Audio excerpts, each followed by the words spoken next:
Hello friends, मी Nisha an interior designer from MM interior. तर आज आपण आहोत वडगाव शेरी येथे. इथे आपण मिस्टर घोलप सरांसाठी एक 2 BHK डिझाईन केलेला आहे भक्तमार रेसिडेन्सीला.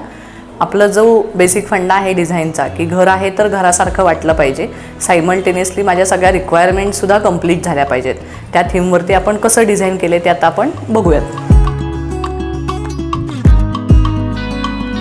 इथे बघाल तर एंट्रन्स डोअरला आपण एक क्लासिकल थीममध्ये डिझाईन केलेलं आहे. सर्कल शेपच्या ह्याच्यात आपण जी जाळी आहे ती अँटिक फिनिश आणि CNCमध्ये आपण त्याचं प्रॉपर डिझाईन देऊन कटिंग करून घेतलेलं आहे. त्यालाच मॅच आपण अँटिक फिनिशचं इथं हँडल घेतलं आहे. क्लायंटला इथे टिपिकल नेमप्लेट नको होती, त्याच्याऐवजी जसं आपण बंगलोजला वगैरे नाव देतो तसं आपल्याला घराला एक नाव द्यायचं होतं, जे की आपण इथं श्री समर्थ कृपा असं नाव दिलेलं आहे. प्लस फक्त घर नंबर हवा होता, जो इथं आपण घर नंबर प्लस एक गणपती बाप्पा अँटिक फिनिशमध्येच हे सगळं आपण ॲक्रेलिकमध्ये बॅकलिटमध्ये करून घेतलेलं आहे. चला तर आता आपण घर आतून कसं डिझाईन केलं आहे ते बघूयात. लिव्हिंग रूमपासून आपण स्टार्ट करूयात. आत आल्यावरती इथे आपण सोफा सिटिंगची जागा घेतलेली आहे. सोफा सेटर इथं 3+ इकडे 2चा सोफा घेतलेला आहे आपण. आणि ह्या कोपऱ्यात ईशान्य कॉर्नर येत होता की जो आपल्याला देवबाप्पासाठीची जी प्लेस आहे ती चांगली असते, सो मग आपण इथं मंदिर प्लेस केलेलं आहे.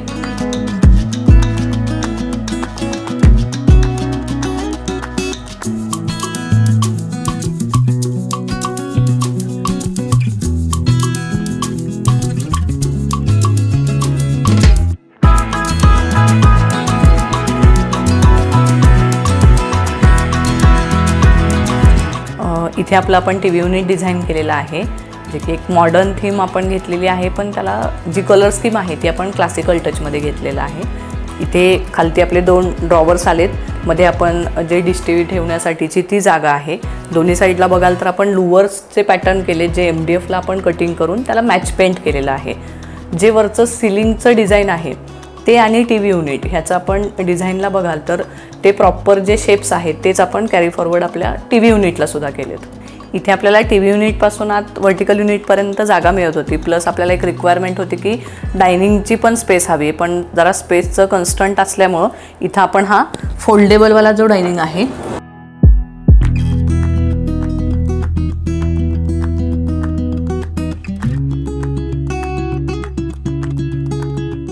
त्याच्यावरती खालती सुद्धा आपल्याला निश भेटत होत्या, त्या आपण प्रॉपर डिझाईन करून तिथे आपल्याला आर्टिफॅक्ट्स ठेवण्यासाठीची जागा होती. प्लस इथं छोटीशी जागा आहे, त्याच्यात आपण हे पुश टू ओपनवाले असे स्टोरेज दिलेले आहेत. त्यानंतर इकडे आपलं हे व्हर्टिकल युनिट येतं, जिथे आपल्याला मायक्रोवेव्हची स्पेस आहे. वरती खालती आपण स्टोरेज दिलेलं आहे, जिथे आपले मोठे डबे असतील किंवा वेगळं काही स्टोरेज असेल ते प्रॉपर त्यात होऊन जाईल.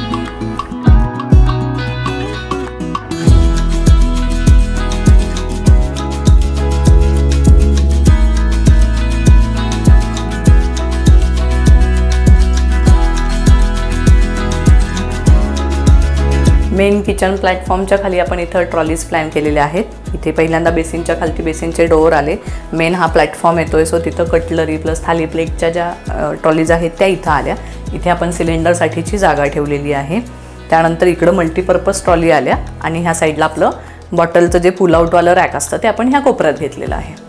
किचन प्लॅटफॉर्मच्या वरती इथं आपलं क्रॉकरी युनिट आलेलं आहे. हे आपलं प्रोफाईल शटर विथ ग्लास, जे आपण फ्रॉस्टेड ग्लास घेतले. त्यानंतर इथं आपले लॅमिनेटर पॅनलचे डोअर्स घेतलेत.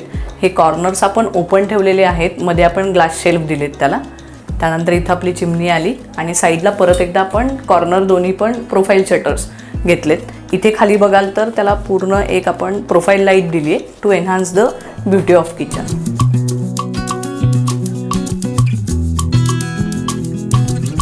चला तर आता आपण मास्टर बेडरूम बघूया.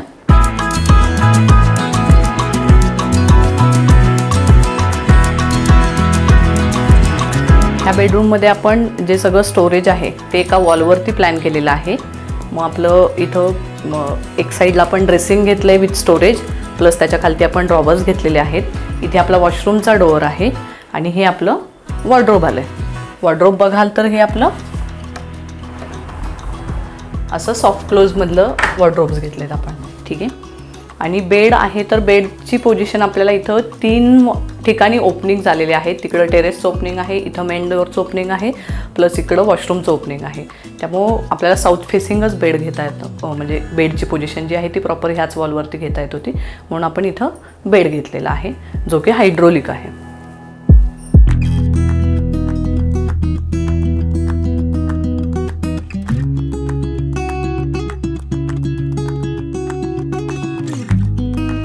ह्या रूमचं डिझाईन बघाल तर आपण एक स्वीट आणि सिम्पल थीममध्ये केलेलं आहे. जो आपलं सिलिंग आहे तर सिलिंगला जे आपण पॅटर्न घेतलेला आहे तोच पॅटर्न आपण आपल्या वॉर्डरोबला पण कॅरी फॉरवर्ड केलेला आहे. जस्ट आपण ग्रूजनी काही डिझाईन घेतलेले आहेत आणि कलर पॅटर्नमध्ये आपण त्याला ब्रेक केलेलं आहे. हे आपलं मास्टर बेडरूमचं टेरेस आहे. इथे आपण एक वर्क फ्रॉम होमची जी रिक्वायरमेंट असते सो त्याच्यासाठी आपण एक स्टडी टेबल इथं केलेलं आहे जे की फोल्डेबल आहे.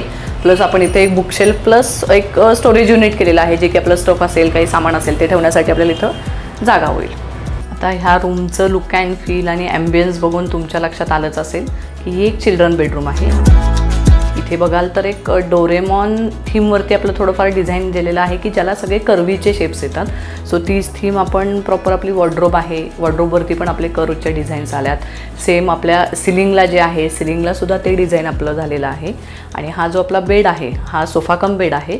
सो इथंही बेडबॅकला आपण ते डिझाईन कॅरी फॉरवर्ड केले. आणि हा जो सोफा कम बेड आहे सो इथे आपल्याला हा ओपनेबलवाला आहे. थोडं हे जे आहे खालचं हे वाला ओपन करावं लागतं आणि मग त्याच्यावरती ती गादी आपण पुट ऑन करून हा ॲज अन बेड म्हणून आपण वापरू शकतो. ही कॉर्नर स्पेस जी आत्ता रिकामी दिसते सो इथे आपलं एक इन फ्युचर छोटंसं मंदिर येणार आहे. त्याच्यासाठी लाईटची प्रोव्हिजन जी आहे ती आत्ता आपण प्रॉपर तिथं सगळी करून ठेवलेली आहे.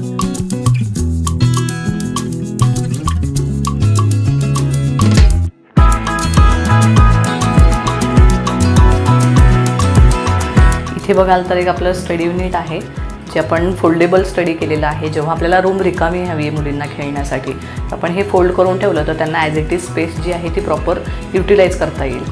त्यानंतर इकडं बघाल तर हा आपला वॉर्डरोब आलेला आहे. वॉर्डरोबवरती आपण मिरर जो आहे तोही कर्व शेपचा घेतला आहे. तो वॉर्डरोबच्या डोअरवरती मुद्दा म्हणून घेतला की ते मल्टीपर्पज यूज व्हायला पाहिजे. आपल्याला आतली स्पेस आहे ती प्रॉपर आपण वॉर्डरोब म्हणून यूज करू आणि मिरर फुल आल्यामुळे ते ॲज अन आपलं ड्रेसिंगसुद्धा यूज होईल. हॅलो, मी परीक्षित गोलप आणि माझी मिसेस वृंदा गोलप. माझा एक फ्रेंड आहे ज्याच्या रेफरन्सने आम्हाला MA इंटरव्ह्यूबद्दल आणि मंगेश सर आणि निशा मॅडमबद्दल समजलं की ते इन बिटवीन त्यांचे बाकीचे व्हिडिओज वगैरे आम्ही बघत होतो की त्यांचं काम कसं चालू आहे किंवा बाकीचे जे प्रोजेक्ट्स त्यांनी केले त्याच्याबद्दल माहिती घेतली. आणि मग आम्ही त्यांना ॲप्रोच केलं आणि त्यांनी साईट व्हिजिट केली. मग सगळे डायमेन्शन्स वगैरे त्यांनी चेक केले आणि मग पुढची जर्नी सुरू झाली. तर इनिशियली मग त्यांनी काही डिझाईन्स बनवून दिले आणि डिझाईनमध्ये प्रत्येक रूमसाठी आणि प्रत्येक ह्याच्यासाठी वेगवेगळे ऑप्शन्स त्यांनी दाखवले आम्हाला की कसे तुम्हाला सूट होतील किंवा कलर कॉम्बिनेशन वगैरे कसं हवे तुम्हाला.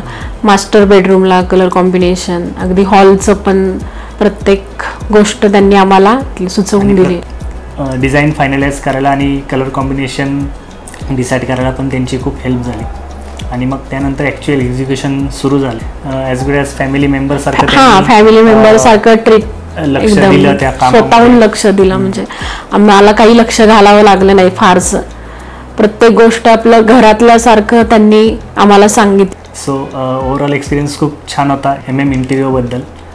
सगळ्यांनाच त्यांचं काम खूप आवडलं आणि नक्कीच आम्ही बाकीच्यांना त्यांच्याबद्दल रेफर करूयातच आणि त्यांच्या फ्युचर एंडवेअरसाठी आमच्याकडून खूप खूप शुभेच्छा. चला तर आता आपण प्रोजेक्ट डिटेल्स बोलूया जरा. हा जो फ्लॅट आहे त्याचा कार्पेट एरिया 800 स्क्वेअर फीट आहे. ह्यासाठी जे आपल्याला ड्युरेशन लागले वर्कला तर ते 90 डेज लागले डिझाईन प्लस एक्झिक्युशन. आणि टोटल प्रोजेक्ट कॉस्ट जी आहे ती आपली 11 लाखपर्यंत गेलेली आहे. आय होप तुम्हाला सगळ्यांना हा व्हिडिओ आवडला असेल. तुमच्या प्रतिक्रिया नक्की आम्हाला कमेंट बॉक्समध्ये कळवा आणि आमच्या चॅनलला लाईक आणि सबस्क्राईब करा. सो भेटू आता पुढच्या व्हिडिओत. Thank you, bye.